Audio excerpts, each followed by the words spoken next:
I never thought fixing a garbage can would change someone's life. But then again, I never expected Linda Martinez to say what she said that humid Thursday morning in Oakville. My name is James, and I've been running Martinez Home Repairs for the past 8 years. It's nothing fancy, just me, my truck, and a toolbox full of solutions for everyday problems. I specialize in the small stuff that big contractors won't touch. Leaky faucets, squeaky hinges, wobbly shelves, and yes, broken garbage cans. At 35, I've learned that people don't just call you to fix their houses. Sometimes they call because they need someone to listen while they figure out how to fix their lives. Before we jump back in, tell us where you're tuning in from. And if this story touches you, make sure you're subscribed, because tomorrow, I've saved something extra special for you. It started with a phone call at 7 in the morning. The voice was soft, almost apologetic. Is this James from Martinez Home Repairs? I have a garbage can that won't stay closed, and the raccoons keep getting into it. I know it sounds silly to call someone for that, but I can't seem to manage it myself. There was something in her tone that made me clear my schedule. I told her I'd be there by 9. Maple Street was one of those quiet neighborhoods where every house looked like it belonged on a postcard. White picket fences, manicured lawns, and gardens that somebody actually cared about. Number 47 stood out, not because it was run down, but because it felt lonely. The yard was pristine, almost too perfect, like someone had been trying very hard to maintain appearances. I parked my truck and grabbed my toolbox. The garbage can in question sat by the garage, its lid hanging at an odd angle. Classic case of worn-out hinges and a bent latch. 10-minute fix, max. I was kneeling beside it, examining the damage, when the front door opened. She stepped out slowly, like she wasn't sure she belonged in her own driveway. Linda Martinez. And yes, we shared a last name, though we weren't related. It was probably in her early 50s, with graying brown hair pulled back in a loose ponytail.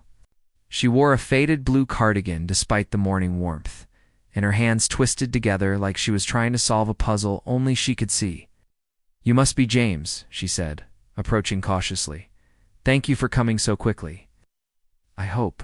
You don't think I'm being dramatic about a garbage can?"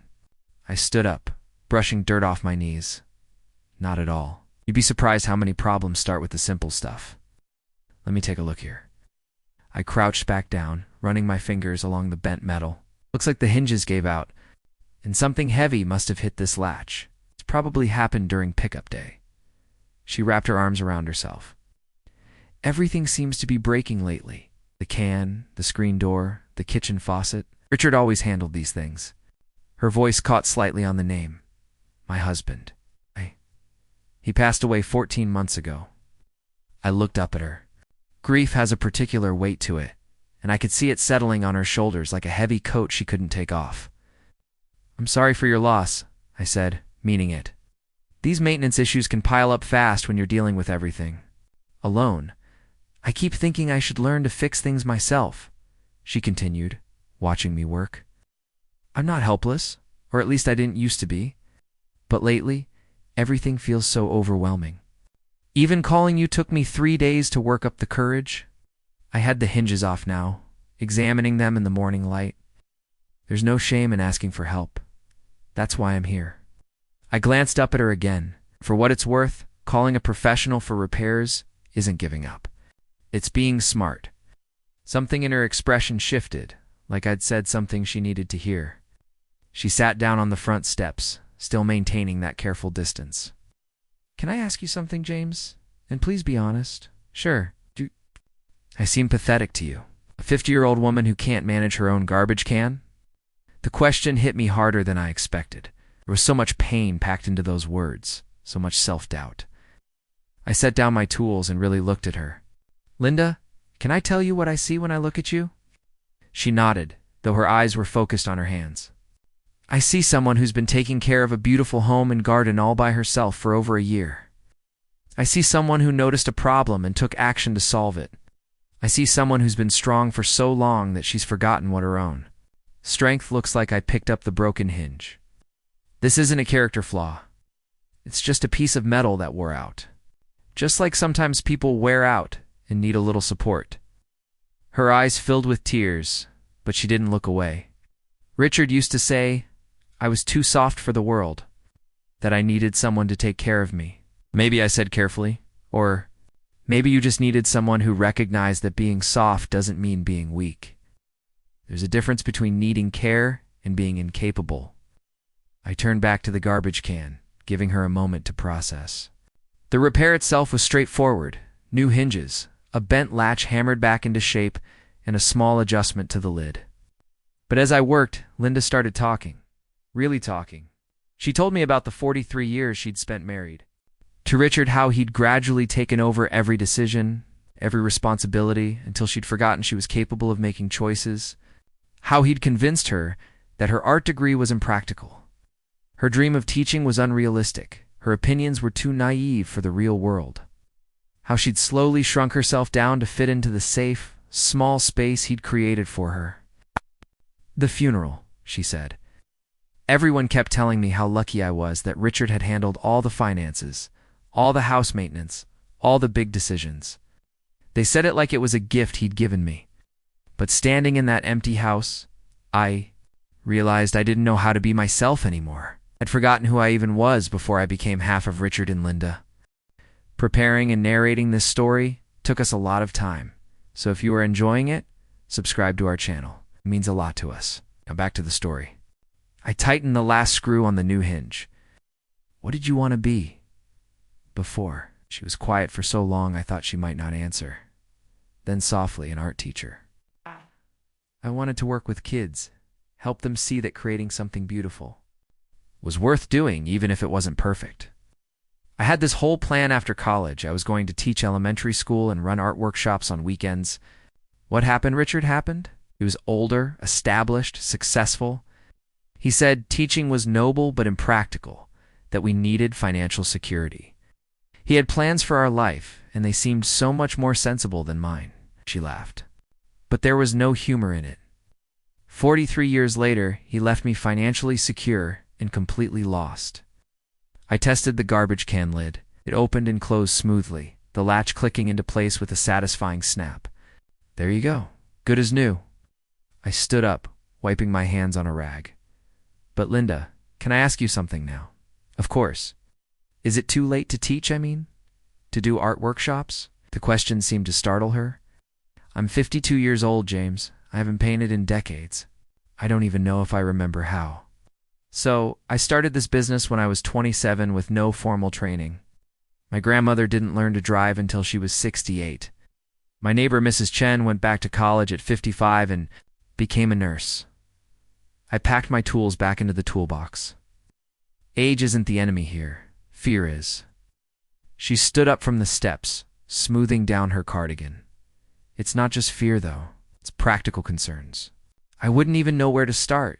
What if you didn't have to figure it all out at once? What if you just started with one small step? Like what? I thought about it for a moment. Like this garbage can. You identified a problem. You found a solution. You took action. Maybe the next step is just as simple. Maybe it's buying a set of paints. Maybe it's visiting the local elementary school to see if they need volunteer help with art projects. Maybe it's just admitting out loud that you still want those things. Linda walked over to the garbage can, testing the lid herself. It opened and closed perfectly. You make it sound so simple. The first step usually is simple. It's everything we add to it in our heads that makes it complicated. I hefted my toolbox. You know what I think? I think Richard was wrong. I think you're not too soft for the world. I think the world needs more people who are soft enough to care about beauty, about helping kids create things, about making spaces where people feel safe to try. Something shifted in her posture. She stood a little straighter, and when she looked at me, there was a spark there that hadn't been before. You really think it's not too late? Linda, you called me to fix a garbage can. But you spent the last hour showing me that you're someone who notices details, who cares about doing things right, who's been taking care of everyone but herself for decades. Those are exactly the qualities that make great teachers. I started walking toward my truck. The question isn't whether it's too late. The question is whether you're ready to stop asking permission to want what you want. She followed me to the truck, moving with more purpose than when I'd arrived. "How much do I owe you for the repair?" $25 for the parts. But Linda, the conversation was free. And honestly, it was worth way more than the repair job. She handed me $30. "Keep the change. And James, thank you. Not just for the garbage can." As I drove away, I found myself thinking about Linda Martinez and the way her whole demeanor had changed during our conversation. I'd seen it before, that moment when someone realizes they've been asking the wrong questions. Not am I too old, or am I capable? But what do I actually want, and what's the smallest step I can take toward it? I had no idea that fixing her garbage can was just the beginning. I had no idea that Linda Martinez was about to surprise everyone in Oakville, including herself. And I definitely had no idea that our paths would cross again in ways that would prove just how wrong Richard had been about his wife being too soft for the world. Sometimes the most profound changes start with the simplest repairs. Sometimes admitting you need help with a garbage can is really admitting you're ready to stop throwing away your dreams. 3 weeks passed before I heard from Linda again. This time it wasn't a phone call, but a knock on my workshop door on a Saturday morning. I was reorganizing my tool inventory when I looked up to see her standing in the doorway, holding a covered plate and looking more determined than desperate. "I hope I'm not interrupting," she said, stepping inside cautiously. "I brought you some banana bread. It's my grandmother's recipe." I wiped my hands on a shop towel and accepted the plate. The bread was still warm, and it smelled incredible. "You didn't have to do this, but I'm definitely not complaining. What's the occasion?" "I wanted to thank you properly for the other day. And also," she paused, fidgeting with the edge of her sweater, "I was hoping you might have a few minutes to talk. I took your advice about taking a small step, and I'm not sure if I did the right thing." I gestured to 2 folding chairs I kept in the corner for when customers wanted to discuss larger projects. "I've got all the time in the world." "What kind of step did you take?" Linda settled into the chair, smoothing her hands over her jeans. She was dressed differently today, less carefully put together, more like someone who'd been doing something with her hands. "I went to Maplewood Elementary School on Thursday. I just walked in and asked if they needed any help with their art program. That's a pretty big step. How did it go?" "Well, the principal, Mrs. Patterson, was very nice. She said their art teacher, Ms. Rodriguez, has been overwhelmed trying to manage 30 kids at a time during art class. They don't have funding for an aide, but they'd welcome a volunteer." Linda's hands twisted together, so I said yes. "Start next Tuesday." I could hear the anxiety in her voice, despite the positive news. "That sounds perfect. What's got you worried?" "Everything." The word burst out of her like she'd been holding it in. "I haven't been around children in years, James. I don't know anything about modern art supplies or teaching methods. What if I'm terrible at it? What if the kids don't listen to me? What if I prove Richard was right about me being too impractical for the real world?" I leaned forward in my chair. "Linda, can I tell you about the first house I ever worked on?" "Professionally," she nodded, though her hands were still fidgeting. "It belonged to Mrs. Chen, the neighbor I mentioned. She needed her bathroom faucet replaced. Simple job, or so I thought. I spent 4 hours turning what should have been a 30-minute repair into a small flood that soaked through her kitchen ceiling." I chuckled at the memory. Mrs. Chen found me sitting on her bathroom floor, soaking wet and convinced I was in the wrong business. What did she do? She made me a cup of tea, helped me clean up the mess, and then asked if I wanted to try again. She said everyone deserves a chance to learn from their mistakes, especially when they're trying to help. I met Linda's eyes. "I've been fixing things for 8 years now, and that disaster taught me more about plumbing than any YouTube video ever could." Linda's shoulders relaxed slightly. "So you think I should go through with it?" "I think you should give yourself the same grace you'd give one of those kids if they were nervous about trying something new. Besides, you said Ms. Rodriguez was overwhelmed. Even if all you do is help hand out supplies and clean paintbrushes, you'll be making a difference." Over the next hour, Linda told me more about her visit to the school. How the hallways were covered with children's artwork that made her smile for the first time in months. How Ms. Rodriguez had shown her the supply closet, apologizing for how disorganized it was. And Linda had immediately started thinking about ways to reorganize it. How the principal had mentioned they used to have an after-school art club but had to cancel it due to lack of supervision. The whole place just felt alive, Linda said. And for the first time since I'd met her, her voice carried genuine excitement. There was this energy, this sense of possibility. I'd forgotten what that felt like. Sounds like you made the right choice. Maybe. But James, there's something else. Something I haven't told anyone. She took a deep breath. After I left the school, I stopped at the art supply store downtown. I bought a starter set of acrylic paints and some canvases. Nothing expensive, just basic supplies. But when I got home and unwrapped them, I sat at my kitchen table and cried. For 20 minutes? Good tears? Or bad tears? Both, I think. Good because holding a paintbrush again felt like coming home to a part of myself I'd lost. Bad because I realized how long I'd been gone. She looked down at her hands. I painted for 3 hours that night, James. 3 hours. I haven't done anything for 3 straight hours in years without feeling guilty about it. What did you paint? A small smile crossed her face. Garbage cans. Ridiculous, right? But I kept thinking about what you said, how fixing simple things can lead to bigger changes. So I painted different garbage cans in different settings. One with flowers growing around it, one that looked like a castle, one with butterflies landing on the lid. It was silly, but it felt important somehow. I found myself grinning. That's not silly at all. That's an artist finding metaphors in everyday objects. It's exactly the kind of thinking those kids are going to love. Linda's phone buzzed, and she glanced at it with a frown. It's my sister, Margaret. She's been calling more often since I told her about volunteering at the school. Supportive. Worried. She thinks I'm having some kind of midlife crisis. She keeps asking if I'm seeing a therapist, if I'm taking care of myself, if I've thought about what Richard would think.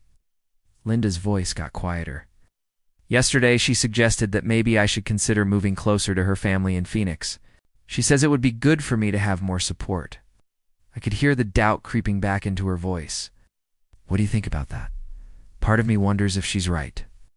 Maybe I am being impulsive. Maybe volunteering at the school is just a way of avoiding dealing with my grief. Maybe I should be more practical about my future. She looked around my workshop, taking in the organized tools, the completed projects waiting for pickup. You have a real business here, James. Something tangible and useful. What if my art is just a hobby I'm trying to turn into something more important than it is? I stood up and walked over to a corner of the workshop where I kept a few personal items. On a small shelf sat a carved wooden bird, painted in bright blues and greens. I picked it up and brought it back to Linda. My neighbor, Mrs. Chen, made this for me after I fixed her plumbing disaster. She told me it was a blue jay because they're brave enough to chase away hawks twice their size. I handed it to Linda. I keep it here to remind me that the most important repairs aren't always the ones you can measure with a level or test with a wrench. Linda turned the bird over in her hands, admiring the delicate carving. It's beautiful. Mrs. Chen never sold her carvings, never displayed them in galleries, never even called herself an artist. But every person who received one of her bird's treasures, she fixed something in people that they didn't even know was broken. I sat back down. Your art doesn't have to be a career to be important, Linda. It doesn't have to make money to have value. Sometimes the most profound impact comes from showing up as yourself in spaces that need exactly what you have to offer. We sat in comfortable silence for a few minutes, Linda still holding the carved bird. Finally, she spoke. Been thinking about what you said about Richard being wrong about me being too soft. I keep remembering this conversation we had when I was pregnant with the baby we lost. I was 28, and I'd been talking about maybe taking some art classes once the baby was older. Richard said it was sweet that I had such gentle dreams, but that the world would eat me alive if I tried to make art my focus. Her voice growing stronger. But this week, watching Ms. Rodriguez with those kids, seeing how she balanced being firm and kind, I realized something. Being soft isn't the same as being weak. Those children need someone who's gentle enough to encourage them when they mess up, strong enough to believe in them when they don't believe in themselves. Sounds like you're exactly what they need. Maybe. But James, I have a confession. The real reason I came here today wasn't just to thank you or ask for advice. She met my eyes directly. I wanted to ask if you'd consider helping me with a project. What kind of project? Ms. Rodriguez mentioned that the art room has some storage issues. Supplies get mixed up, projects get damaged because there's nowhere safe to put them while they dry.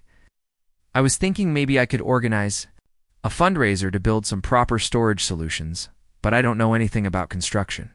She hesitated. I was hoping maybe you'd be willing to assess what they need and give me an estimate. I know it's presumptuous to ask, but I can't stop thinking about those kids trying to do art projects in a space that doesn't support creativity. I felt something warm expand in my chest. Here was Linda Martinez, the woman who 3 weeks ago had apologized for calling about a garbage can, proposing to tackle a complete classroom renovation for kids she hadn't even met yet. Linda, I'd be honored to help with that project. But I have a counterproposal. What's that? What if we go look at the space together? You can show me what you think needs fixing, and I can show you what's involved in building storage solutions. Maybe we can figure out how to make it a collaborative project instead of just something you're hiring me to do. Her face lit up with the kind of smile that transforms a person entirely. You'd really want to work together on it? Are you serious? It's an opportunity to create something that supports children in making art? That's exactly the type of project I started this business for. I got up and took a notebook from my work table. When can we go examine the space? Really? That simple? Linda, 3 weeks back you believed calling about a trash container was significant. Now you're suggesting to improve a classroom for 30 children you haven't met? You're not the same person who worried she was too gentle for the world. You're someone who's understanding that being gentle doesn't mean being insignificant. She also stood up, holding the carved bird like a protective charm. I begin volunteering. On Tuesday, could we perhaps visit the classroom afterwards? I could present you to Ms. Rodriguez, and you could observe the area during regular class hours. Excellent. That method, I can observe how the children utilize the space and what would truly be useful compared to what appears good in theory. As Linda got ready to depart, she looked back at me once more. James, may I ask you something private? Of course, why are you doing this? I mean, supporting me beyond just repairing my trash container. You hardly know me. I considered it for a moment. My father departed when I was 8. My mother worked 2 jobs to support us, and there wasn't much space for anything that wasn't completely essential. Art classes, music instruction, sports, teams, they all required money we didn't possess, rested against my work table. When I was 12, our neighbor Mr. Rodriguez, likely no connection to your Ms., Rodriguez observed, was always working with broken items I discovered in the alley. Instead of telling me to stop creating disorder, he began bringing me small tasks from his house. Broken radios, jammed drawers, unstable chairs. He taught you to repair things. He taught me that repairing things was important, that I had abilities worth developing, that someone believed I could learn and advance and contribute. I smiled. I suppose I observe a bit of my 12-year-old self in those children you're going to work with. And I observe a bit of Mr. Rodriguez in what you're attempting to do for them. Linda's eyes were bright with unshed tears. Thank you, James, for everything. After she departed, I found myself thinking about the change I'd observed. 3 weeks back, Linda Martinez had been a woman apologizing for occupying space. Today, she was someone prepared to create space for others to develop. The change wasn't dramatic or sudden. It was composed of small choices. Tiny acts of bravery, moments of selecting possibility over fear. I examined my calendar and marked Tuesday with a note.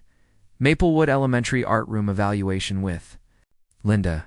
It felt like marking the start of something significant, though I had no idea yet how significant it would become. Sometimes the best repairs occur, so gradually you don't notice them, until suddenly something that was damaged is functioning perfectly. Sometimes repairing a trash container really is just the start. Tuesday morning came with the type of fresh, October air that makes everything feel possible. I was loading my truck with measuring equipment and a notepad when my phone rang. Linda's name showed on the screen, but something in the way it rang twice before I could answer made my stomach tighten. James, I'm so sorry to disturb you this early. Her voice was tense, different from the confident woman who'd left my workshop 3 days ago. I'm sitting in the school parking area, and I can't seem to make myself go inside. I put down my toolbox and leaned against the truck. What's happening? Margaret called last night. She'd been discussing with some of her friends about my situation.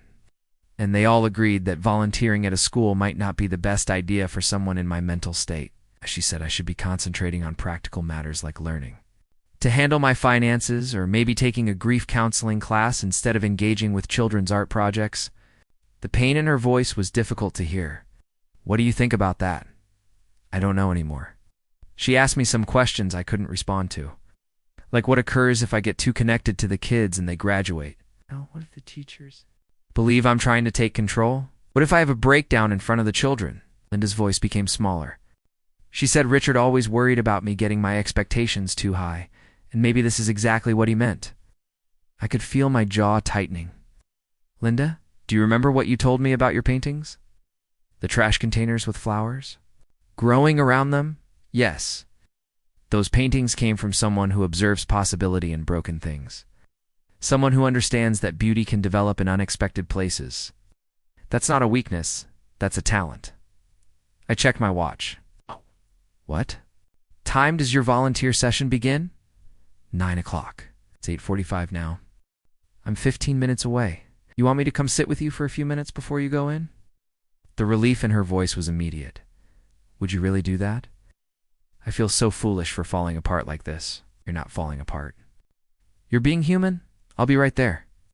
I found Linda sitting in her car in the school parking lot, staring at the building like it might disappear if she looked away.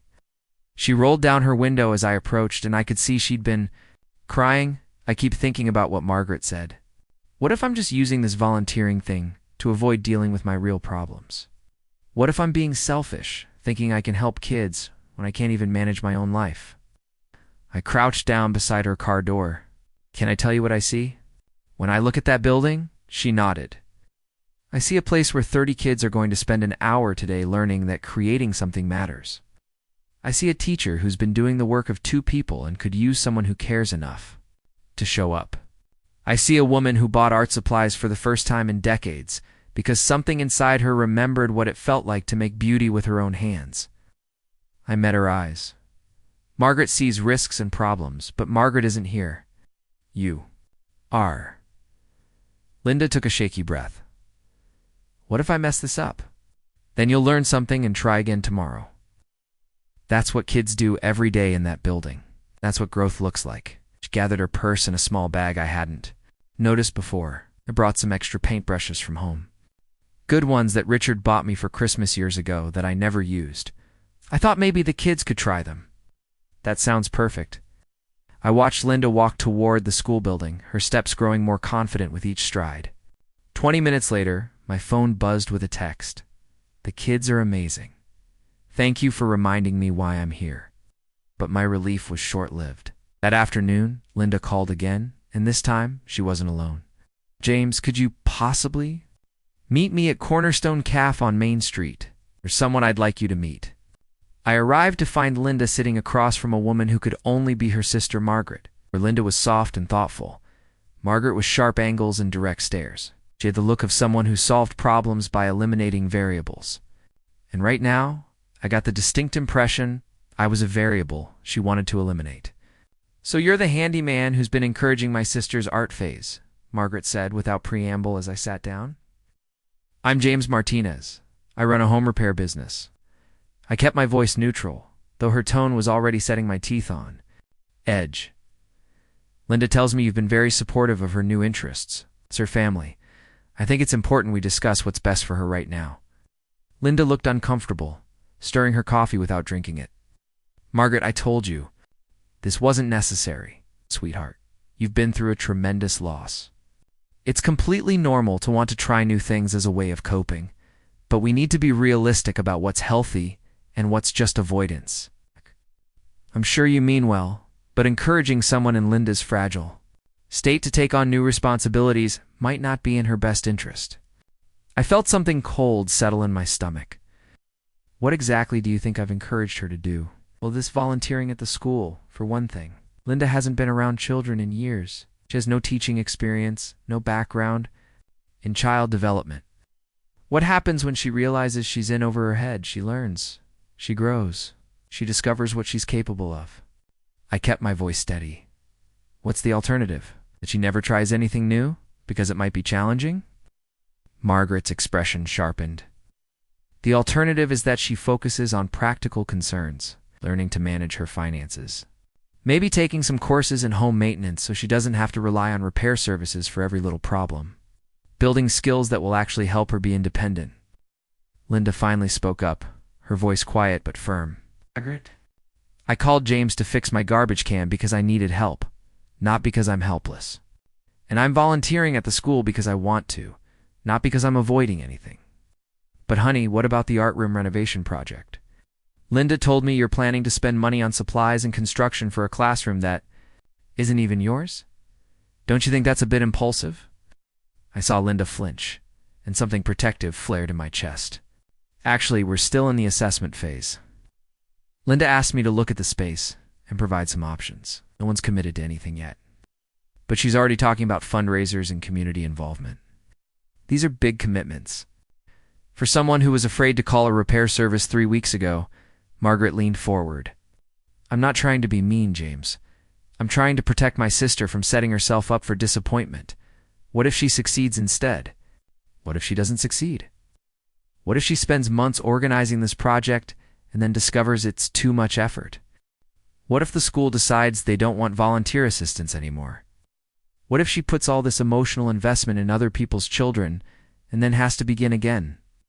Linda placed down her coffee cup with more strength than needed. Margaret, stop. Please. I'm just suggesting that maybe it would be better to begin smaller. Take an art class at the community center. Join a grief support group. Date someone age-suitable instead of becoming friends with the repair person. The suggestion hit like a strike. Linda's face turned bright red, and I felt my own anger rise. Margaret, Linda's voice was firm. It's completely unsuitable. Is it? You're a vulnerable widow, Linda. You've been alone for over a year. No. And suddenly you're spending time with a younger man who's encouraging you to make major life modifications. I'm just worried about your judgment right now. I stood up, knowing I needed to depart before I said something that would make things worse for Linda. I think this discussion has finished. But Margaret wasn't done. James, I'm not trying to offend you personally. Sure, you're a good person. But my sister needs stability right now. Not someone filling her mind with romantic ideas about becoming an art teacher at 52. She needs someone who believes in her abilities, instead of listing her limitations. I pulled out my wallet and placed $10 on the table for my untouched coffee. Linda, call me when you're ready. To examine that classroom. Margaret, it was interesting meeting you. I walked out of the cafe feeling like I'd been in a conflict, but the real struggle was just starting. Over the next few days, the pressure on Linda increased from multiple directions. Her neighbor, Mrs. Patterson, stopped by to mention that. She'd observed Linda coming and going from the elementary school. And wasn't it wonderful that she was staying active? Though, of course, working with children could be emotionally exhausting for someone dealing with loss. Her pastor called to check on her spiritual wellness and suggested that perhaps she might find more suitable fellowship. Opportunities within their congregation rather than secular volunteer work. Most harmful of all, Margaret had apparently contacted several of Linda's old friends, expressing worry about her sister's mental condition and asking them to monitor her. The result was a series of well-intentioned but devastating phone calls from people who hadn't spoken to Linda in months, all suddenly concerned about her decision-making and eager to offer advice about grief counseling, anti-anxiety medication, and the importance of not making major changes during the first year after loss. Linda called me Thursday evening, and I could hear the doubt returning to her voice. James, maybe Margaret has a point about me being hasty. Mrs. Rodriguez asked me today if I'd be interested in managing the after-school art club once they get approval to restart it. I said yes without even considering it. That's a much larger commitment than just assisting during regular class time. How do you feel about the idea? Excited? Scared? Like maybe I'm getting in over my head? She sighed. Everyone keeps asking me what Richard would think about all this. The honest answer is that he would have convinced me not to do it before I ever got to the school parking area. He would have said I was being impractical and emotional and that I needed to think more carefully about the consequences. And what do you think about that? I think maybe that's exactly why I need to do this. Not to disrespect Richard's memory, but to prove to myself that his way wasn't the only way. That being cautious all the time isn't the same as being wise. But I could hear the uncertainty beneath her words, the way doubt was consuming, the confidence she'd built over the past few weeks. Friday afternoon, things reached a crisis point. I was finishing up a bathroom repair when Linda called, and this time she was crying. "James, I need to cancel our classroom evaluation. I can't do this anymore." What occurred? Margaret flew back early from Phoenix. She's at my house right now with a grief counselor she knows, and they want to have a discussion about my recent behavior. She says she's worried I'm having a manic episode because I've been making too many changes too quickly. My hands tightened. Around the phone, "Linda, you are not having a manic episode. You're having a breakthrough. But what if they're correct? What if I am being reckless? What if volunteering at the school is just a way of avoiding dealing with my grief? What if I'm not ready for this kind of responsibility?" I could hear voices in the background, Margaret's sharp tone cutting through whatever discussion was happening in Linda's living room. "Linda, I need you to listen to me very carefully. 3 weeks ago, you called me because you needed assistance with a trash container. Today, you're questioning whether you're capable of helping children discover their creativity. The only thing that's changed is that other people have started telling you that growth is dangerous. But James, what if I fail? What if I disappoint those kids? What if you don't? What if you give them something beautiful that no one else can give them?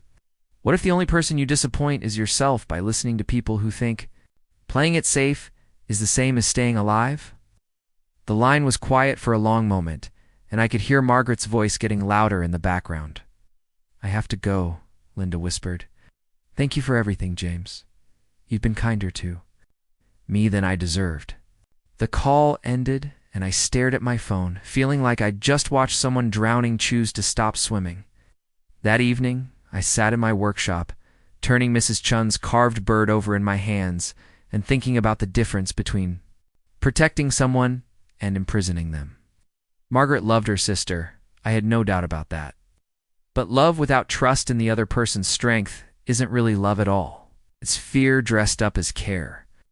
I thought about Linda's paintings of garbage cans with flowers growing around them, and I realized that maybe that's exactly what was happening here. Something beautiful was trying to grow in the broken places of her life. That the people who claimed to care about her most were convinced the flowers were weeds that needed to be pulled before they could take root.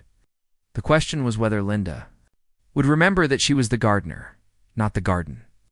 Whether she would trust her own hands to tend something fragile and new, or whether she would let other people convince her that broken things should stay broken because trying to fix them was too risky. I set the bird back on its shelf and made a decision. Tomorrow, I was going to Maplewood Elementary School, with or without Linda Martinez. Someone needed to assess that art room for storage solutions, and those kids deserved to know that someone believed their creativity was worth investing in, even if the adults in their lives had forgotten how to take beautiful risks. Saturday morning hit Oakville with an unexpected thunderstorm that seemed to mirror the chaos brewing in my mind. I'd spent most of the night staring at the ceiling, thinking about Linda and wondering if I'd overstepped by encouraging her dreams, when maybe Margaret was right about her needing more time to heal. But every time doubt crept in, I remembered the light in Linda's eyes when she talked about those kids at the school, and I knew I couldn't let fear win without a fight. I was loading my truck with the measuring equipment for the art room assessment when my phone rang. Ms. Rodriguez's name appeared on the screen, and my heart sank, expecting her to tell me that Linda had backed out entirely. "James, I hope you don't mind me calling directly. Linda gave me your number yesterday before she left. Wanted to discuss the storage project with you." "Of course. How can I help?" Well, Linda seemed quite upset when she left the school yesterday. She mentioned that she might not be able to continue volunteering, and I wanted you to know how much that would impact our program. Ms. Rodriguez's voice carried the exhaustion of someone who'd been fighting uphill battles for too long. In just 3 days, she's transformed our art time. The kids respond to her in ways I haven't seen before. She has this gentle way of encouraging them that makes even the shyest students want to try. I gripped the phone tighter. "What exactly did she tell you?" "She said her family was concerned about her taking on too much responsibility so soon. After her loss, she seemed to think maybe they were right. that she was being selfish by focusing on art when she should be dealing with more practical matters. Ms. Rodriguez paused. James, I've been teaching for 15 years. I can tell when someone has a gift for working with children, and Linda has it. Whatever is happening in her personal life, I hope she doesn't let it stop her from sharing. That gift? I hope so too. Are you still interested in having me assess the storage situation? Absolutely. In fact, I was wondering if you could come by this morning. We're having our monthly parent volunteer meeting at 10, and several families have expressed interest in contributing to a classroom improvement project. If you could present some options, it might help us move forward, even if Linda decides not to continue. I agreed to meet her at 9:30, an hour before the parent meeting. As I drove through the rain toward Maplewood Elementary, I couldn't shake the feeling that I was about to walk into something much bigger than a storage assessment. Ms. Rodriguez met me at the school entrance with an umbrella and a grateful smile. Thank you for coming, especially in this weather. I have to admit, I'm hoping your presence here might encourage Linda to reconsider her decision.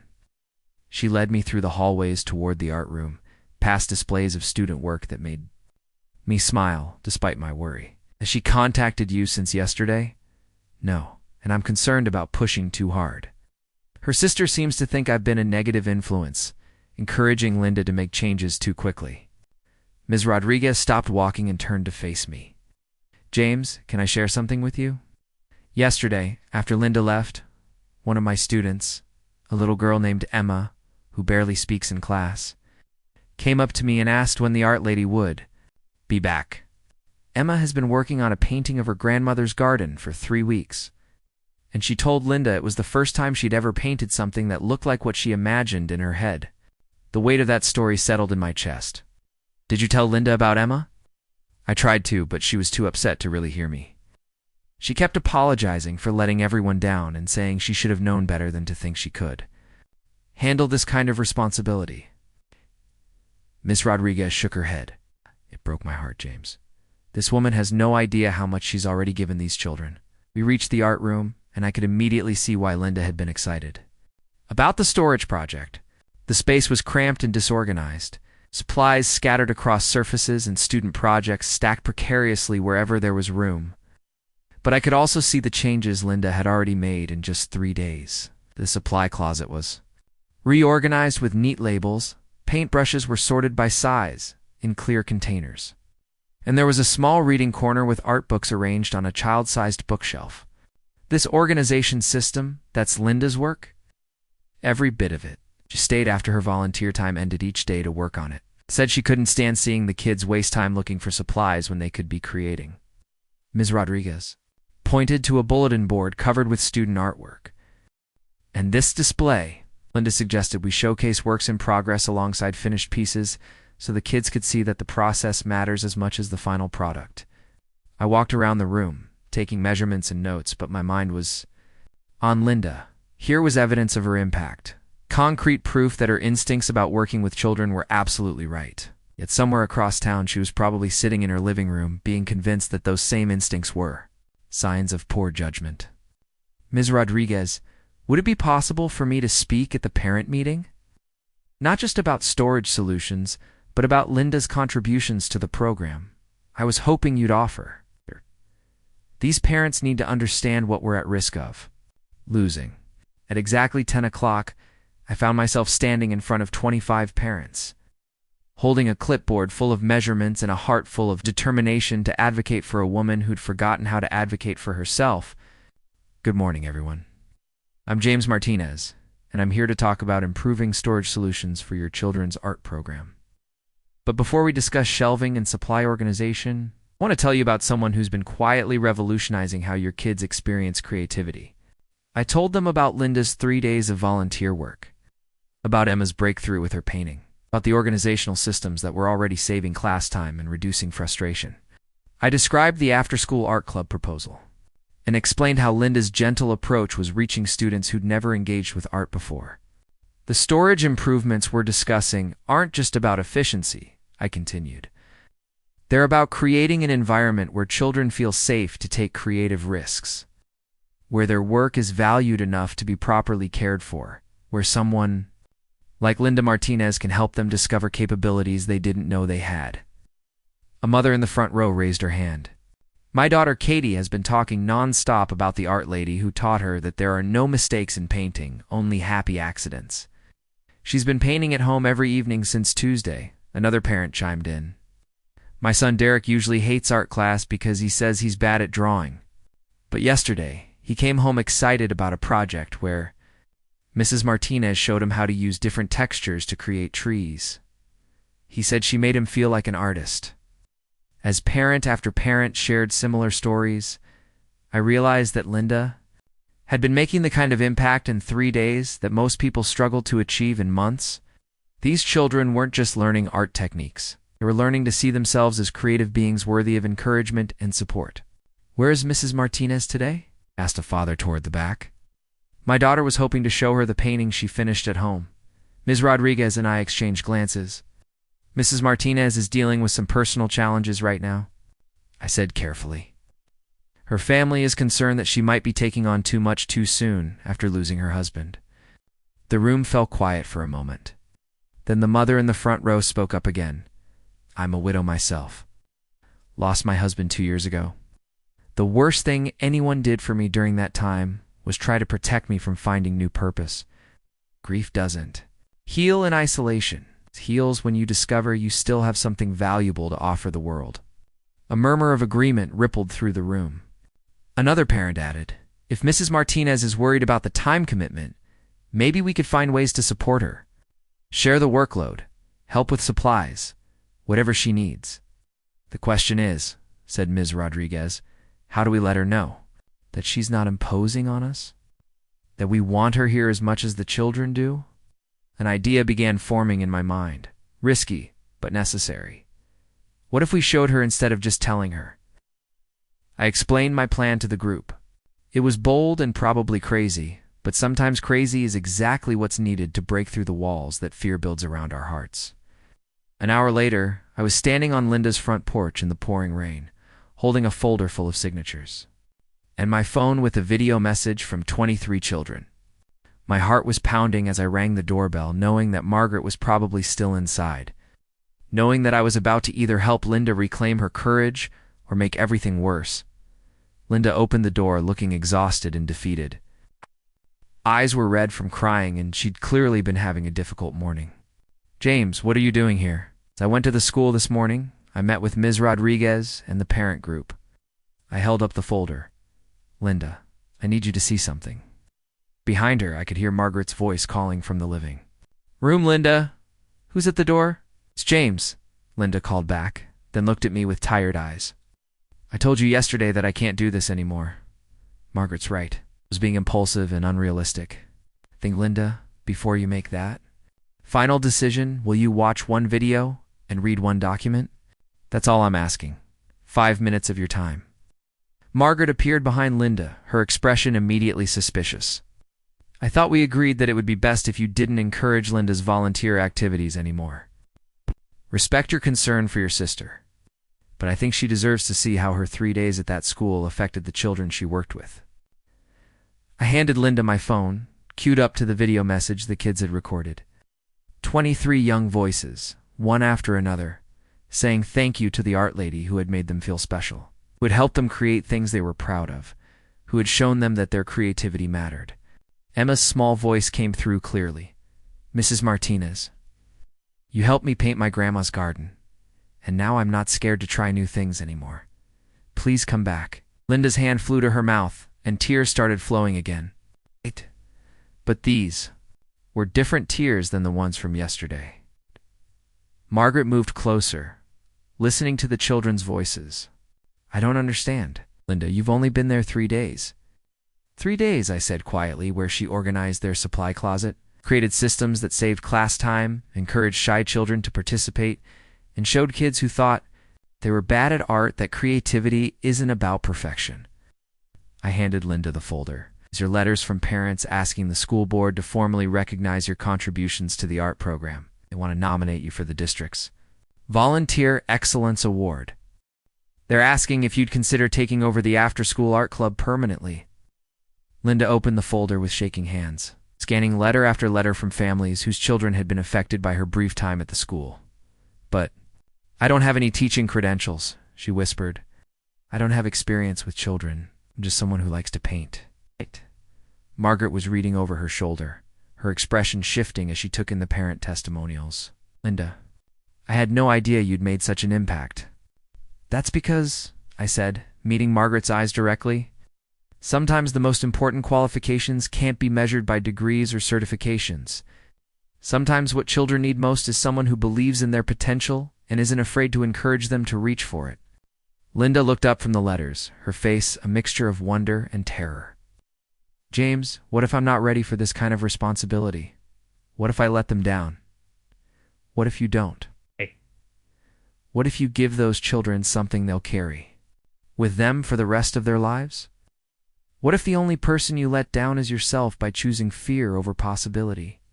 Margaret was quiet for a long moment, still reading the parent letters. Finally, she looked at her sister. Oh, you an apology? I thought I was protecting you, but maybe I was just projecting my own fears about change onto your situation.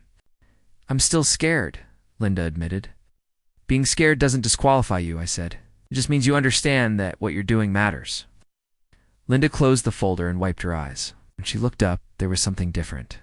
In her expression, not the absence of fear, but the presence of something stronger than fear.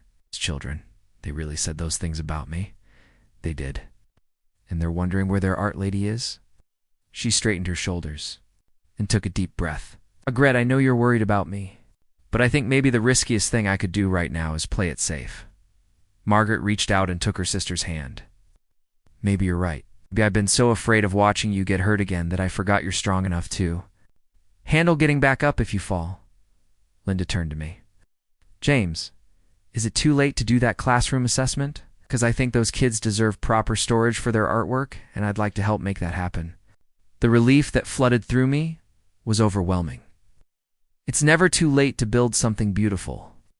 As we stood there on our front porch with rain still falling around us, I realized that this moment wasn't just about Linda choosing to continue volunteering. It was about her choosing to trust herself, to believe that her gentleness was a strength rather than a weakness, to understand that the world needed exactly what she had to offer. Sometimes, the most important repairs happen when someone finds the courage to stop asking permission to be who they really are. Sometimes fixing a garbage can really is just the beginning of fixing everything else that was broken.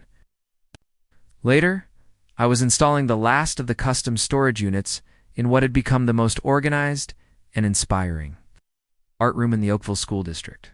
The transformation was remarkable, but not just because of the oak shelving units with individual slots for each student's work, or the rolling supply cart that made materials accessible to everyone, or the drying rack system that prevented projects from getting damaged. The real transformation was sitting cross-legged on the floor with 6-year-old Marcus, helping him mix the perfect shade of green for his painting of a tree frog. Linda Martinez had cut her hair shorter, traded her oversized cardigans for paint-splattered aprons, and developed the kind of confident presence that comes from knowing you're exactly where you belong. Mrs. Martinez, Marcus said, holding up his brush with obvious pride. Look, I made tree frog green all by myself. You absolutely did, Marcus. That's the exact color of discovery, Linda replied, and I watched as the boy's entire face lit up. She had this way of making each child feel like their artistic breakthrough was the most important thing happening in the world. The after-school art club had officially launched 6 weeks ago with 12 students. Within a month, the waiting list had grown to 35 kids, and the school board had approved funding for Linda to attend a weekend certification program for arts education volunteers. She'd driven to the state university by herself, spent 2 nights in a hotel, and came back bubbling with new techniques and renewed confidence in her instincts. James, could you help me hang this banner? Linda called from across the room. She was standing on a small ladder, holding one end of a colorful fabric sign that read, "Every artist started with a single brushstroke," in letters painted by her students. I steadied the ladder and took the other end of the banner. You know, I think this might be my favorite installation project ever. Even better than Mrs. Chen's kitchen renovation? Definitely. Mrs. Chen's kitchen serves one family. This room is going to inspire hundreds of kids over the years. As we secured the banner to the wall, I thought about how much had changed.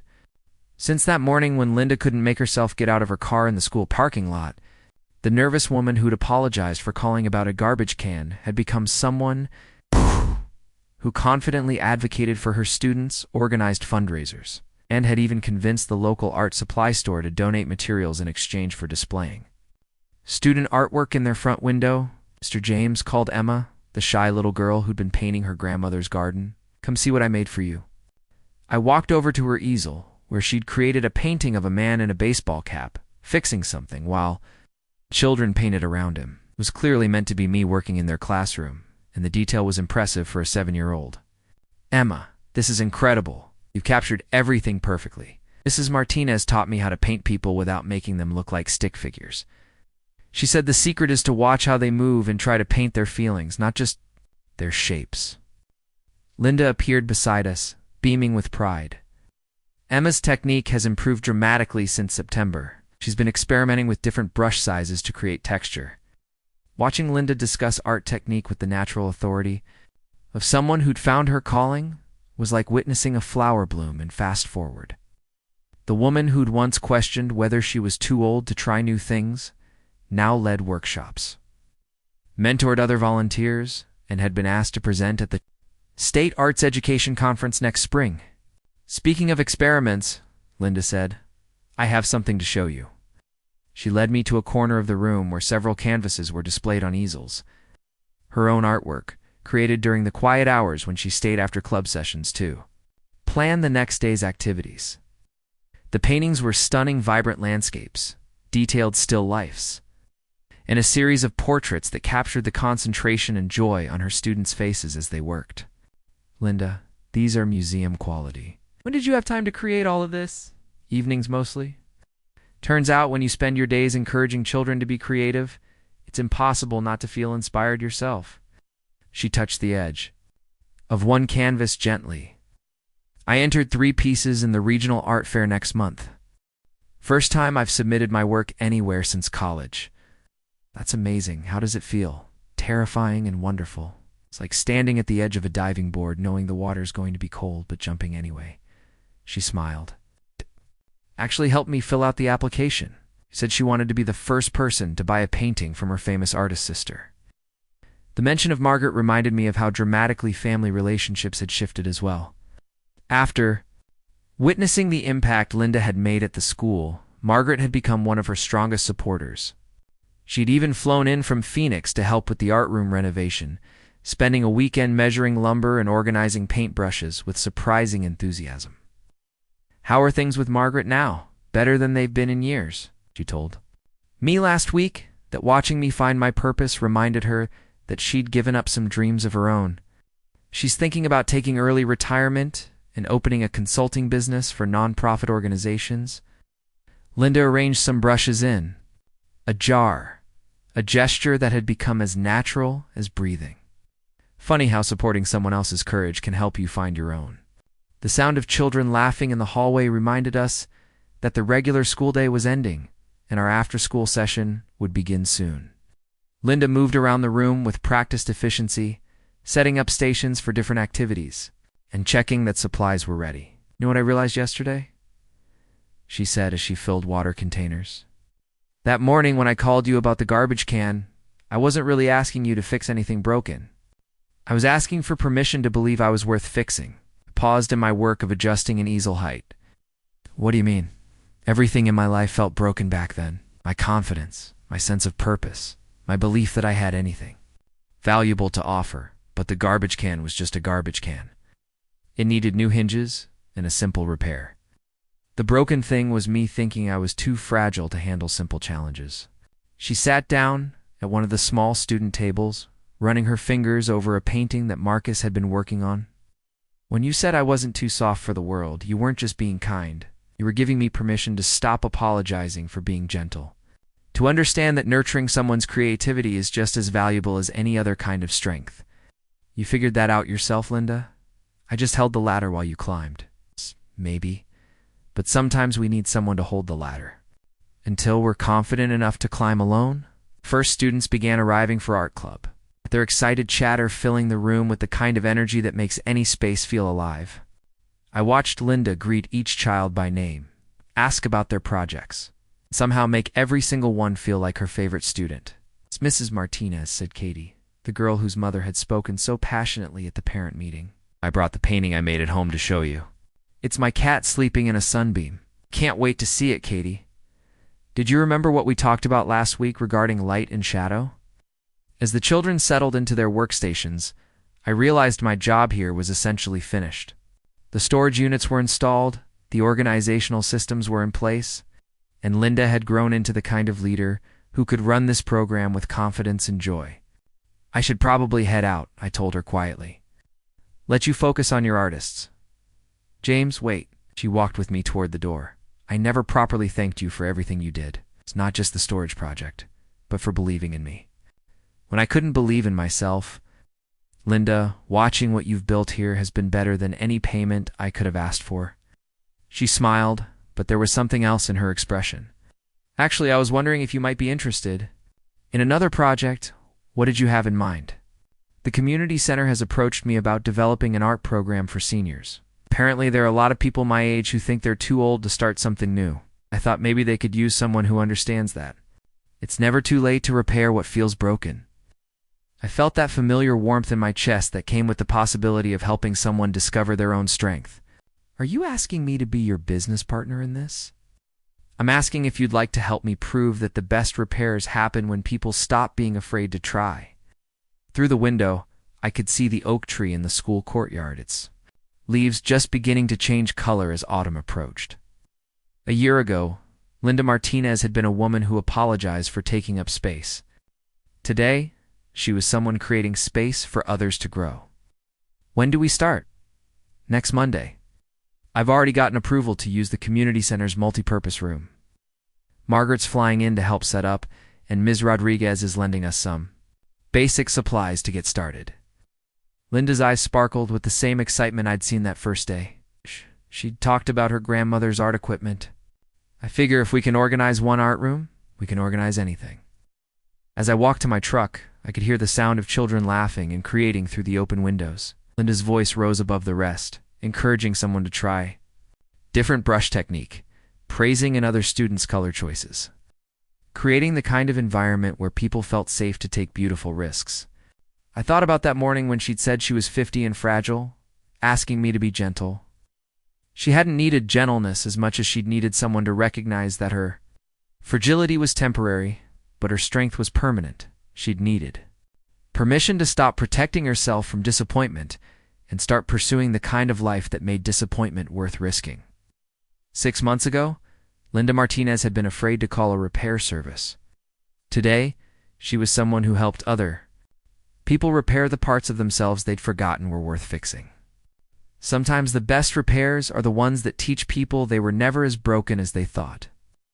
Up next, you've got 2 more standout stories right on your screen. If this one hit the mark, you won't want to pass these up. Just click and check them out.